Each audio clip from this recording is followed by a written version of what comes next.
और हमेशा खुश रहने का एक तरीका है, हमेशा।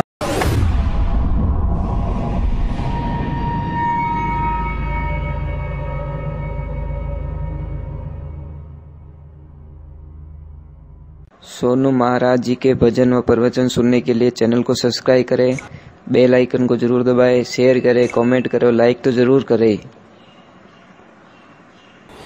और हमेशा खुश रहने का एक तरीका है, हमेशा हमेशा खुश रह सकते हो, हमेशा कोई तकलीफ भी नहीं होगी आपको। सुबह उठते ही पीले कलर का दर्शन करो। पीला कलर का कोई भी कपड़ा हो या कोई भी पीले कलर की ऐसी दीवार सामने पेंट करा दो अपने सोने के सामने। जहाँ आप सोते हो वहाँ पे सामने वाली दीवार को पीली करवा दो, या पीला कलर का कोई पर्दा हो वो देखिए, और 30 सेकंड तक आप उस पीले कलर को ही मतलब अपने माइंड में रखिए। और फिर देखो पीला कलर कई परेशानियों को, आपको पता है पुरोहित जी, पंडित जी या कोई भी ब्राह्मण देवता जब यज्ञ हवन पूजा पाठ में बैठते तो लगभग पीले वस्त्र को मतलब धारण करते हैं, गायत्री का प्रतीक है। और पीले वस्त्र, पीला कलर बहुत अच्छा होता है। अब मैं इतनी बात कह के मेरी वाणी को विश्राम दूंगा। मैं भगवान से प्रार्थना करूंगा कि आप अच्छे रहोगे, बढ़िया रहोगे, माँ लक्ष्मी खूब कृपा करेगी आपके ऊपर और खूब आनंद होगा आपकी ज़िंदगी में। राधे राधे, जय श्री कृष्णा, जय श्री राम, हरि ओम। और एक चीज़ मैं और लाया हूँ आपके लिए, बहुत ही बढ़िया चीज़ है, तो बता ही लेता हूँ, हो सकता है आपको कोई फ़ायदा मिल जाए। कल मैंने एक आगे के वीडियो में बताया था कि अब राजा बलि के वहां पे गए, सारी नगरी ने प्रसाद ले लिया, पर वो छोटे बालक के रूप में आए, मेरे प्रभु प्रसाद नहीं ले रहे। सबको पूछा, सबने ले लिया कि हाँ एक बालक आया हुआ है, वो प्रसाद नहीं ले रहा। वो बोला राजा बलि आए तो प्रसाद लो। और राजा बलि ने बोला अगर नहीं लिया तो मेरा यज्ञ पूरा होगा ही नहीं। अब जैसे ही राजा बलि आए, उनके गुरुदेव शुक्राचार्य साथ में हैं, और जैसे ही राजा बलि आए शुक्राचार्य साथ में हैं, और शुक्राचार्य आते ही उनको अंतर ध्यान पड़ गया कि ये कोई न कोई लीला है, कोई न कोई माया है, इसमें कोई शंका नहीं है। पर राजा बलि कहें कि गुरुदेव थोड़ा ठाने पड़े, थोड़ा वेमो खाओ। गुरुदेव के मैंने घनी ठा पड़े रही, तुम मत कर, कि नहीं ठंडा नहीं पड़े। तो राजा बलि बहुत ही दयालु था महाराज। अब बोला क्या चाहिए आपको, प्रसाद ले लो कि मैंने बैठने जगह तो दो भैया। बोल कितनी जगह चाहिए, ये पूरा पृथ्वी लोक मांग ले। भगवान हंसने लगे, केदारगढ़ है ही कहीं कि मैंने ज्यादा नहीं, 1-2.5 गज जमीन चाहिए, 2.5 पांडवा जमीन चाहिए, मैंने ज्यादा नहीं चाहिए। राजा बलि ने बोला कि तैयार। जैसे संकल्प लेने का नंबर आया, फिर शुक्राचार्य ने एक चाल चल दी कि संकल्प ले लेगा और पूरा चौपट हो जाएगा। शुक्राचार्य ने जो पानी की वो थी उसकी नली में जाके भवरा बन के बैठ गए कि पानी आवीज को नहीं तो संकल्प ले की कर। और जैसे ही जाके अंदर बैठे, भगवान तो बड़े पता है उनको कि घोटाला कर रहा है। शुक्राचार्य अंदर जाके बोले राजा बलि इसमें कुछ फंस गया है, एक काम कर, ये तिनकला देता हूं, उसको घुसा अंदर। और जैसे ही घुसाए, गुरुजी ने आंखिया नर्द कर दिया। अब राजा बलि तो बहुत दयालु था, अपने शुक्राचार्य कौन है? हमारे बीच में भी कई लोग इस रूप में बैठे हैं। उसकी परिभाषा समझा लेता हूं। शुक्राचार्य का मतलब होता है अगर आप अच्छे मार्ग पे जाना चाहोगे तो शुक्राचार्य कभी आपको अच्छे मार्ग पे नहीं जाने देगा। अगर आप दान पुण्य कर रहे हो तो आपको रोक लेगा, तो समझ लेना ये शुक्राचार्य है।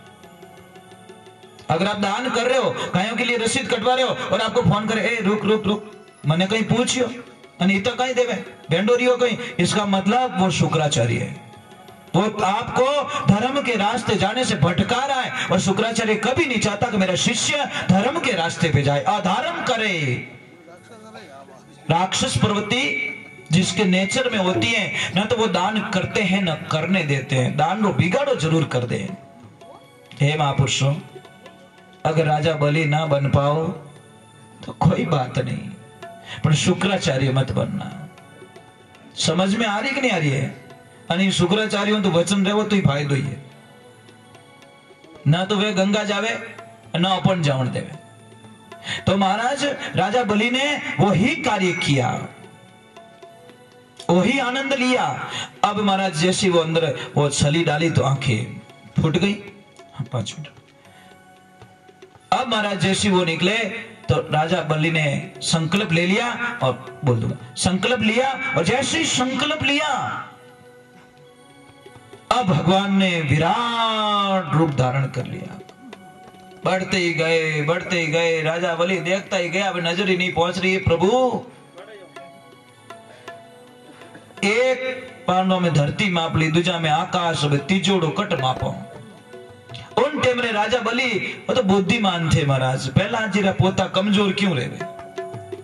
दादारो कोई न कोई असर पोता माते जरूर, पितारी तो कह नहीं सको, पर दादारो असर पोता माते जरूर आया करे, क्योंकि पोतो जुड़ियोड़ो घणो रेवे दादा। पापा हूं थोड़ा डरे घणो पण ठाक हुंदो हाथ राखे पापा तो, पण दादा कदी हुंदो हाथ नहीं राखे। दादा हाको करे तो के એટલા थारू नहीं संभळ्यो मारकन दे तू। हाँ, पण पापा हूं थोड़ो टाबर भिड़क्योड़ा रहे। अब महाराज भगवान की कृपा, बोला कि प्रभु अहो भाग्य, मैं तो एक इंद्र का राज मांग रहा था, मुझे तो करोड़ों इंद्र के राजपद मिल चुके हैं। अब राजा बलि को कोई चिंता नहीं, जब सृष्टि का विधाता ही मेरे यहाँ पे आ गया तो मुझे और क्या चाहिए? इंद्र पद तो तुच्छ मात्र है महाराज, मुझे वो नहीं चाहिए। अब बोले प्रभु के वचन तो पूरा कर कि ओ मां तो कुंवारो पड़ियो है, अटे रखो। पाताल में भेज दिया राजा बलि को, पग पकड़ पास आई गया के बोल राजा बलि क्या चाहिए? कि मने मेलियो चुटी में एडजस्ट कर लूं, मने कोई तकलीफ नहीं है, पर एक मने वचन दे दो। मैं आपने वचन दियो, मैं वचन हार नहीं बनियो, तो आप मुझे वचन दे दो कि कई चीजें कि 6 महीना मारकन रेवना, 6 महीना वैकुंठ धाम रेवना। भगवान ने बोल दिया तथास्तु, बस ये हो गया।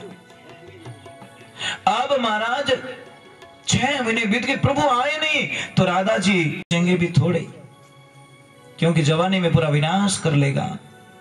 और जैसे ही कलयुग जवानी की स्थिति में आएगा, महाराज भाई भाई को नहीं चाहेगा, आपस में कट कट के शायद उनका विनाश हो जाएगा। महाराज ये 24 अवतार 23 हो चुके, 24वां कलयुग के एंड में, क्योंकि कलयुग की उम्र है 4,32,000 वर्ष। 5,000 कुछ वर्ष बीत चुके कलयुग को, अभी तो 4,26,892 कुछ वर्ष बाकी पड़े कलयुग के। तो ये 2 अवतार है ना, राम और कृष्ण अवतार, ये मेन हमारे पास आसपास में है। अब महाराज अब यहां से कथन वापस शुरू हो जाता है, उससे पहले एक थोड़ी नारायण जी की स्तुति कर लेते हैं।